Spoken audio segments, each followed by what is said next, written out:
బెంగాల్లో వాస్తవంగా ఆర్ఎస్ఎస్ వ్యవస్థాపకులు శ్యామాప్రసాద్ ముఖర్జీ, అంటే బీజేపీ వ్యవస్థాపకుడు శ్యామాప్రసాద్ ముఖర్జీ, ఆర్ఎస్ఎస్ సంబంధించిన కీలకం కూడా.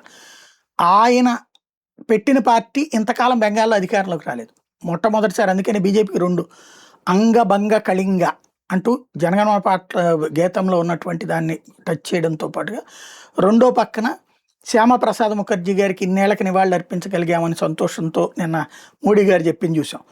అదే సందర్భంలో కేరళ గాడ్స్ ఓన్ కంట్రీ, హిందుత్వానికి ఒరిజినల్గా అక్కడే కీలకం. ఇప్పటికి కూడా సంప్రదాయబద్ధంగా ఉంటే అక్కడ గుళ్ళు, కోనేరు పద్ధతి అంతా. కానీ అక్కడ ఇస్లామీకరణ, క్రైస్తవీకరణతో మైనార్టీలుగా మారిన హిందువుల్లో ఇప్పుడు అక్కడ ఒక చైతన్యం వచ్చి ఓ 12% ఓట్లు, ఒక 3 సీట్లు సాధించుకుంది.